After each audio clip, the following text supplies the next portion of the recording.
Hey everyone, thanks for tuning into my channel, and as you saw in the title of the video there, these are the top 5 things that I liked about Royal Caribbean Enchantment of the Seas. Now I have done a video on the top 5 worst things, but like I said in that video, there are many more things on the positive list for Enchantment of the Seas than there are negative things. So here's some of the top 5 things I liked. Let's get right into it. Alright, the first thing is activities. I've been on a few other cruises. I've been on Carnival and I've been on Holland America. And the activities on the ship were great. Fantastic. My teenage son, he was 15, when I first told him, hey, we're doing a family cruise, he was not so thrilled, to be quite honest with you. He thought that it was going to be boring, and boy, was he wrong. As soon as he got on that ship, he wandered off into the teen center and all the activities that they do there. We wouldn't see him till the main dining room time for dinner. Right after that, he was off again. So if you have kids, they're really going to like Enchantment of the Seas. Granted, it does not have all the latest things as maybe some of the other ships do, but it still has a pretty good amount of things for kids. Some of the things are wall climbing. They have like this little jump center where they put them on bungee cords and they can jump around. They have a night movie night every night. Basically, they'll take a video, some movie, and they'll display it on the screen out by the pool, and they'll have the sound going. So a lot of times families will gather around there. Throughout the day, they have all types of activities to keep yourself engaged and to help the time go by when you're traveling. So very, very good on the activities. The shows are top-notch for a cruise, that is. Really can't complain. So this is one of the positive things about Royal Caribbean. The activities are fantastic. Number 2, the main dining room. Some cruise lines, they're highly criticized for their main dining room experience. Some of them would say, hey, this isn't that great. Things tend to be overcooked or cold. For us, everything was great. Really, really enjoy the food in the main dining room. So that's number 2, the main dining room.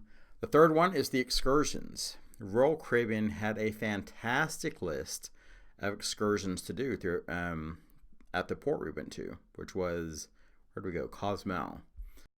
To give you an example of some of the things that you could do is you could go swimming with the dolphins, you could go snorkeling, you could go hiking. They had all types of activities, all different prices. Some of the prices were as low as like $39, and then some of them went as high as $140 per person. So there's a price point pretty much for everyone. And if you don't want to do the excursions, you don't have to, so that's completely up to you. But the excursions are really, really good from our experience.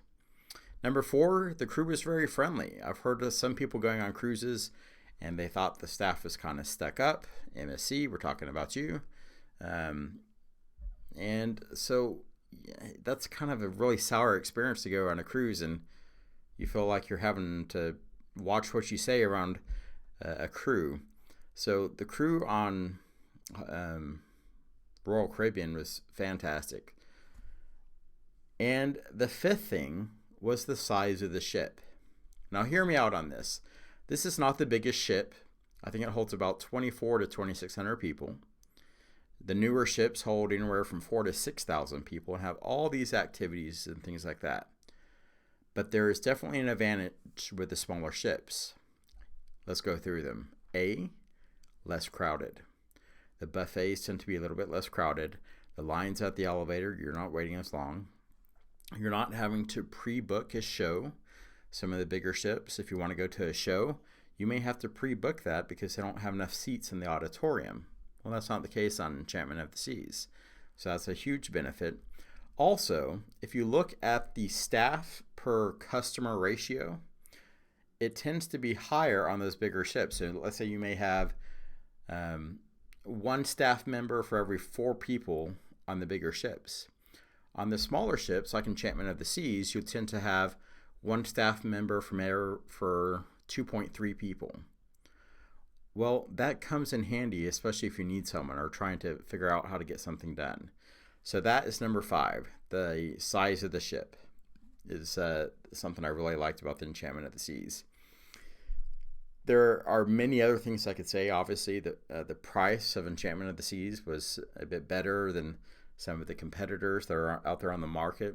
And there's a whole slew of other things. But these were the top 5 things that I liked on the Enchantment of the Seas. If you're going on it and if you got discouraged about my top 5 worst things about Enchantment of the Seas, don't be discouraged. It's a great cruise ship from a great company, Royal Caribbean. Guys, thanks for tuning in. I have more videos coming out. If you would, do me a huge favor and hit subscribe and like. That helps me out. Take care. Bye.